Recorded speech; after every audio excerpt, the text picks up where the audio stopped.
Bam. Let's go back in time and review some issuances.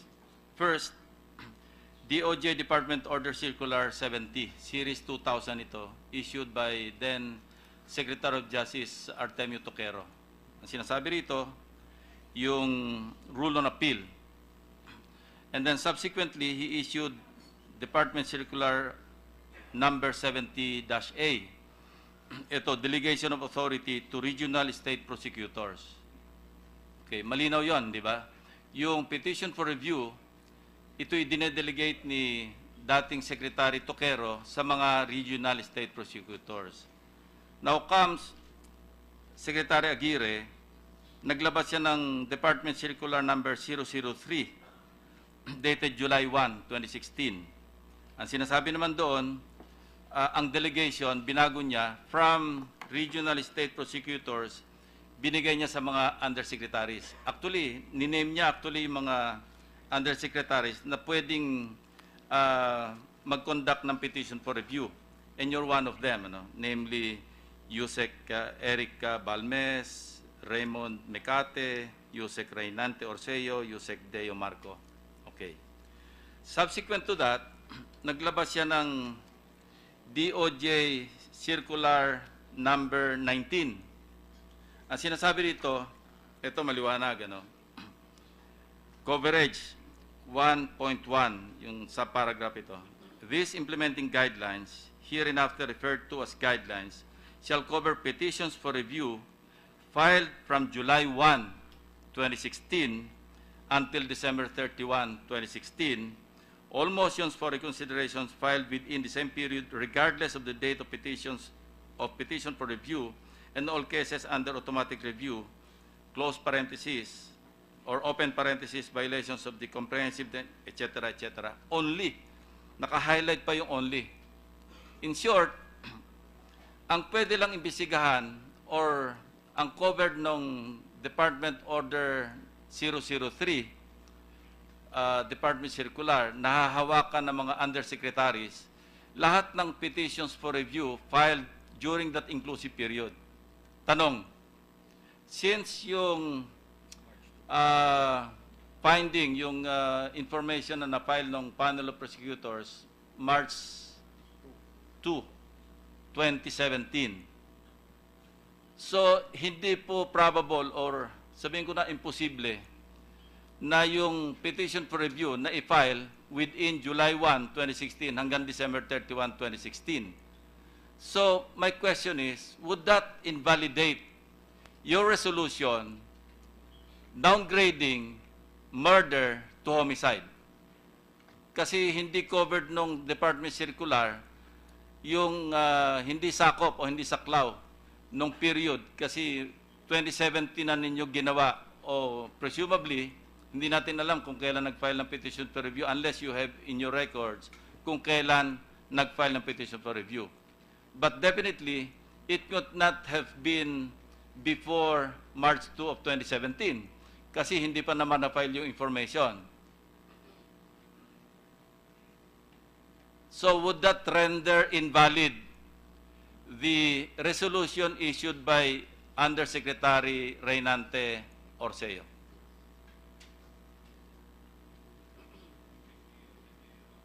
Let me check first the issue, Your Honor. Actually, wala sa website nyo itong circular number 19. Nahanap namin, hindi namin makita. Because, Your Honor, it's supposed to be Kaya lang, my staff are very resourceful.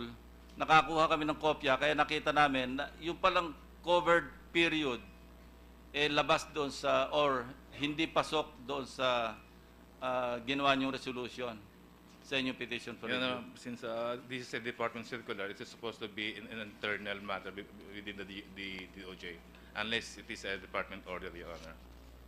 So what you're saying is this is not valid. No, yeah, what I'm saying is that since it is not published So you are in the website- violation of Department Circular number 19. No, Your Honor, Your Honor. Hindi, you clarify. Ang sinasabi malinaw Kailan nakakaalam? Yes, Your Honor. Nasa website nyo nakapost. The department circular, Your Honor. Yeah, yung 19 nga nawawala Pero lahat nakapost dito sa website ninyo. I'll have to check on that, Your Honor. Hindi, I'm telling you already. Department Circular ay, 17, 16, 17, 18, 20. Nawala yung 19. Yung pa naman na importante kasi yun yung merong period covered. In other words, hindi ka authorized magsagawa ng petition to review or mag-resolve ng petition to review doon sa mga kaso na na-file o sa mga petition na na-file outside of that period. Your So Honor, ang tanong ko, and this is a legal question, and maybe PG or acting PG Catalan can help me out, ano? Kasi walang lawyer din sa amin tatlo, wala sina Dick Gordon, wala din sina Senator Drilon, ano, to help us out. So magtanong na kami sa lawyers. Would that render invalid the resolution issued by USEC? I'm not trying to put you on the spot or anybody on the spot for that matter. We're after the truth, ano? Hindi namin kayo pinag-aaway dito. Kanina, bisita ko si Director Geran. Sabi niya, sir, baka pag-away-awayin mo kami dun. No, that's not the purpose, ano? We're here to ferret out the truth. Nor do we want to put on the spot the panel of prosecutors and the NBI investigators. Kasi yung kanilang findings run counter do sa finding ng Undersecretary of Justice, no less. So, PG Catalan, Good morning, Mr. ano Chairman. yung legal opinion nyo pagka ganyan? Merong Department Circular, anong effect noon do sa resolution na in-issue ng Undersecretary Orseo? Yeah. Good morning, Mr. Chairman. Your Honors, I just want to make it on record that I was designated as acting Prosecutor General only last June 13 of this year. Yeah, I'm So, trying to elicit your opinion as a resource person and as a lawyer in good standing and as an acting Prosecutor General. So I'm looking at you as a competent resource person to give us a sensible legal opinion. Yes, Mr. Chairman. Since, Mr. Chairman, there is a resolution of the matter or designation, irrespective, I think, of the period, I think the principle of regularity in the performance, Your Honor, would come in this. Anyway, I think the rationale or The much purpose. abused presumption of regularity in the performance of duty. There is, I think, Your Honor, a purpose or rationale in this, because there are, I think, a thousand petitions for reviews pending with the Department of Justice, and there are also cases which are pending with the court, especially those cases which have not yet been arraigned. So we have to come up with an immediate resolution of the matter because under the rules, the litigants are given 60 days, or the court is given 60 days within which to arraign. Upon motion of the a litigant, Your Honor, he will just move for the delay of the arraignment because there is a pending petition for review with the Department In of this case, Justice. sina Marcos hindi pa na-arraign, di ba? Kaya pwede pa talagang mag-file ng petition for review. Pag na-arraign na, hindi na pwede mag-file ng petition for review, hindi ba? Yes, Your Honor. Although there is no prohibition on the matter, but usually the court would Deny. deny the resolution of the Department of Justice and go ahead with the trial of the case. Another question kay Yusek Orseo. When was the petition for review filed and who filed it? Do you have a copy of the petition?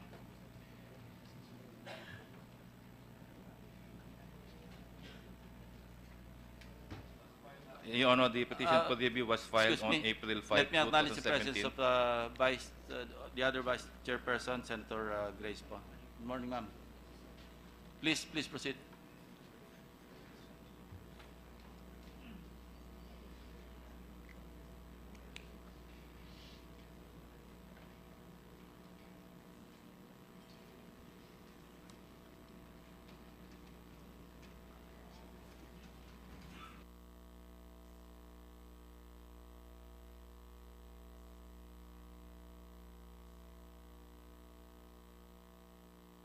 Your Honor, it was filed on April 5, 2017.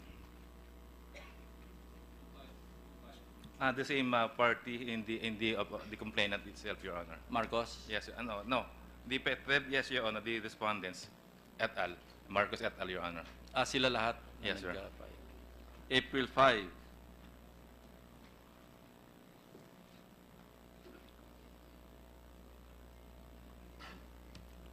Going back to the DC circular issued by the department, there was a previous circular number 003 dated January 4, 2017, wherein there is no time bound as to when we can resolve cases on PET and petition for review and automatic review. And the one that the chair mentioned about DC number 19, there is a paragraph here, coverage under subparagraph 1.3, which I quote, for purposes of existing petitions for review covered by these guidelines, existing department orders and other assignments made by the Secretary shall remain applicable unless the same are revoked. I believe the undersecretaries are still authorized to resolve cases on automatic review and petitions for review, Your Honor, considering these two department circulars that has been issued by the Secretary. Yeah, pero malinaw doon sa implementing guidelines eh. Nang nag-issue, Secretary Aguirre rin eh. Yes, Your Honor, but Nilimit. Di ba? Nilimit yung period eh. but there is, Your Honor, there is a paragraph, subparagraph 1.3 Saan? under the same DC 19. 003? DC 19, Your Honor. Coverage under the headings coverage 1.1, 1.2, and 1.3, page 1, Your Honor. Oh, sinasabi lang dito, 1.3? Yes, Your Honor. For purposes of resolving petitions for review covered by these guidelines, existing department orders and other assignments made by the Secretary shall remain applicable unless the same are revoked. Yes, Your Honor. And So, this existing guidelines is covered by DC 003 dated January 4, 2017, Your Honor. Yeah, 003, yun yung circular, guidelines and disposition. Pero yung Department Circular 19, yun ang implementing guidelines. Doon, kinwalify further na ang pwede lang na-subject ng petition for review to be handled by the Undersecretary's name under 003. Yun nga, from July 1, 2016 to December 31, 2016. Malinaw yun eh. Yung petition for review mo, April 5 i-final, 2017. And April 5, 2017 is not within the inclusive period of July 1, 2016 up to December 31, 2016. That's my point. I'll take note of that, Your Honor, but then I abide on the subparagraph 1.3 of DC 19. Wala naman Your Honor. sinasabi sa 1.3. Existing department circulars are still in effect, Your Honor, and that includes DC number 003. Pero effectively revoke na nga yun ng 019 eh. There is a collateral here unless the same are revoked. Where is the revocation? And Ang revocation is... since there was no revocation of this one, and in fact the subject of this DC 19 is state implementing guidelines and further clarifications on department circular Kaya nga number kinlarify, 003. nilimit niya yung authority ninyo na mag-conduct ng petition for review within the period specified under 019. July 1, 2016 hanggang December 31. Nirevoke niya ba yun? Hindi ah. No, it's not, Your Honor. Oh. But Kaya still, nga, ang tanong ko nga kanina sa mga lawyers na nandito, including kay Acting PG, valid ba yung ginawa mong resolution? Kasi it's in violation of, hindi sakop noong period na nasa circular. So, pagka ganon, sa tingin ko, coming from a layman, illegal yung act mo. Di ba? And when ang result ng act mo, hindi valid kasi illegal yung act. Tama ba yan as a lawyer? well, academically, that's correct, Your Honor. Theoretically. Theoretically, Your Honor. Sige, sige. Any lawyer can help us na even Yusek Orseo kung hindi nga po valid let's assuming, hypothetically, hindi po valid yung petition for review yung resolution no, ng DOJ, kung hindi ho yun valid, ano hong mangyayari? Can the court still, say that the information they received was not valid and therefore they can still change their mind? Maybe PG Catalan, maybe you can help us? Well, Your Honor, assuming that the said circular department order would be declared as invalid, a motion to quash would therefore be filed with the court, and definitely the court Not the or department judge, circular, but the resolution Yes. at the should be declared resolution. invalid. That is with the assumption, Your Honor, that it is invalid. Okay. Of course, it is incumbent for the judge to... Well, it's no longer an assumption because it's covered by department circulars 003 and 019. Kaya hindi pwedeng sabihin natin assumption because nasa black and white eh. We can probably make a further study on whether or not it is invalid, Your Honor. Yeah, I'm wondering, kasi in this case, the DOJ, kumbaga trabaho kasi ng prosecutor, dapat yung murder, di ba? Pero yung DOJ, nagsabi, baba mo to homicide. Let's say that that resolution was invalid, what would be the next steps? Would the prosecutor in this case make another resolution to the judge to say that the initial information provided was invalid? Is there such a procedure? May ganung procedure ba? But foremost, Your Honor, is for the judge to quash the or dismiss the case on the ground that the resolution emanating from that the information is not or is defective. So a motion has to be filed within with the court. But then, Your Honor, we cannot now immediately declare the invalidity or illegality of the said resolution because Before before I recognize Senator Pono, para may closure, magbigyan ng closure itong issue na ito.